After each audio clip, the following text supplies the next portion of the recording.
Let's go back to the lawyer of Senator Trillanes, Ray Robles. Attorney Robles, good evening, sir. Thank you for joining us. Good evening, ma'am. Good evening to your viewers. Attorney, what are you planning next? Are you going to question this arrest order that was issued by the Makati RTC?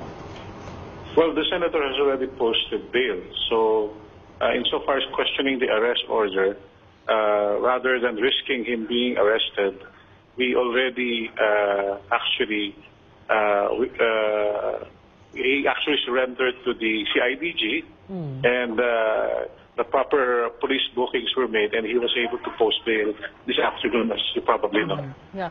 Yes. So, insofar as the ruling of the resolution of the court, in fact, we have just received it this afternoon. We are analyzing it and make a decision whether or not to file a motion for reconsideration. What are you talking about? The order of Judge Alameda saying November 20 or 21 na yung hearing and prosecution will present it? No. The resolution of Judge Alameda granting the motion of the prosecutors to, in effect, revive the case and issue a warrant in this case. Okay, because yes. we just received it this afternoon at the time that we posted bail, so we have yet to study it at length. And we will explore the possibility of filing a motion for reconsideration and elevating it, if possible, to the higher courts. To the Supreme Court. If it is possible, we'll have to review. We haven't actually been able to analyze it yet. Oo. Pero, I mean, sumama na siya sa PNP, pumunta siya ng Makati RTC, nag-post ng bail, tapos ngayon, ke-questionin nyo yung pag-schedule. The ruling. The scheduling that, because earlier I was speaking to Prosecutor Fadulion and he was saying, and well, the order of Judge Alameda says that prosecution will present evidence on November 21st. And kumbaga babalik lang tayo doon sa punto where you left off, where the case was abruptly stopped. Kumbaga i-revive na talaga ang kaso. As a matter of fact, kaya nga po pinag-aaralan namin mag-file ng motion for reconsideration doon sa resolution na inalabas ngayong araw na ito. Ni Judge Alameda. Yeah, I was asking Prosecutor Fadulion also to explain how this is possible, because everybody understands the legal process as once a case is dismissed, then it can no longer, it is as good as an acquittal. It can no longer be revived. And he was saying their basis for that is precisely Proclamation 572, which he says has not been declared unconstitutional. And the Supreme Court, in that earlier ruling, had said that they didn't feel the need to issue a TRO based on your client's petition. Yes, but the Supreme Court required the Solicitor General to comment, no?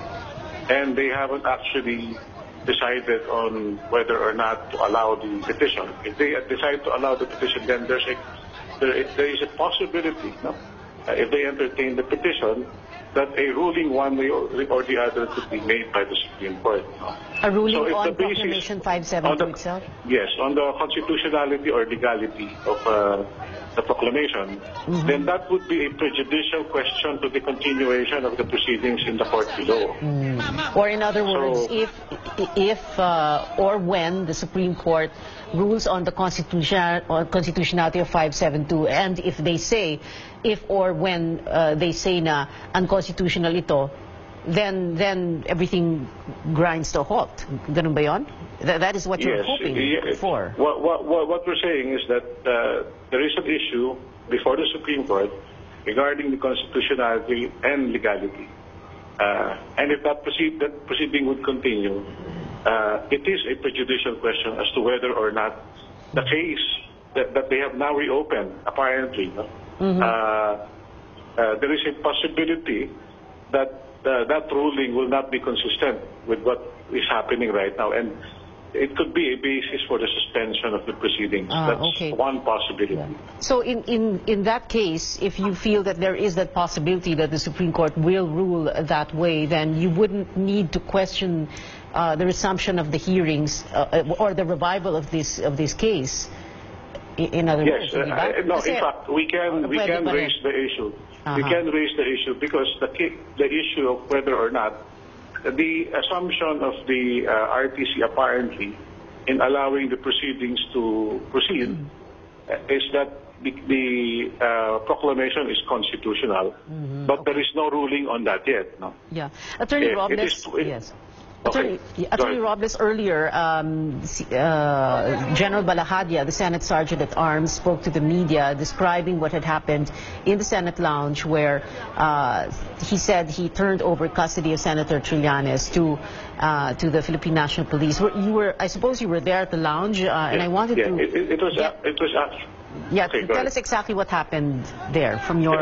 It was actually Senate President Soto who turned over Senator Trillanes to General Eliazar of the CIDG. No, NCRPO. NCRPO. I'm sorry, NCRPO. Yes. As previously committed by the Senate President. So that was, and it was actually Senator Trillanes who went to Senator Soto so that this could be accomplished, because that was the agreement before. The senator committed to Senator Soto that the moment a valid warrant of arrest from our courts will come, he will voluntarily go with the authorities. And that's what happened. Puntahan kita tapos surrender na lang ako, ganon. And can you tell us what the exchange of words were like when that was going on? Well, as the father of the Senate, Senator Soto made sure to turn over properly the person of Senator Trillanes to General Eliazar, at hinabili niya na kindly make sure that he is taken care of. Well, I understood that to mean that all his rights will be properly respected and he is treated, well, honorably as a member of the Senate. And, of course, safe and secure. Yes. We understand that the senator even chose to ride in the police vehicle.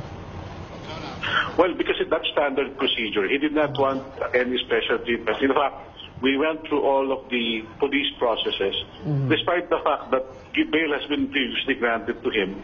We could have omitted the booking procedure, but apparently that's what the police wanted, and he obliged, because it is standard procedure. Yes. And although he already has a file with the court, complete with all of those documents, he chose to just go through it because he did not ask for any special treatment. Para wala nang problema. Yes. All right. And so you were there also at. So you were there when he and General Eliazar went down to the parking basement. Although you did not ride with him, no? I did. I was with him all along. Mula Senado hanggang, because I thought I saw you in the video getting into another vehicle when you left Makati PNP going to Makati RTC. No, I rode with him. Okay, all right. And can you just tell us what the atmosphere was like inside the police vehicle from the Senate to the Makati PNP to RTC? The gentlemen from the PNP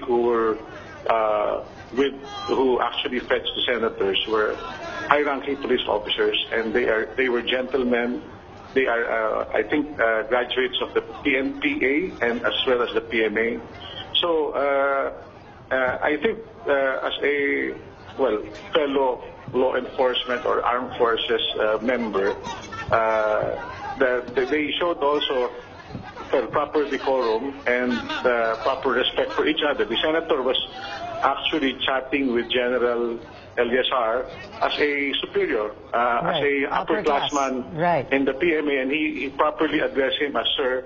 And General Eliazar was very relaxed and very candid, and they were talking about life at the PMA and everything that they have gone through and how this is part of life. What happened this afternoon is just part of doing one's duty. With the senator doing performing his role, and the policemen who were there were also performing their particular roles.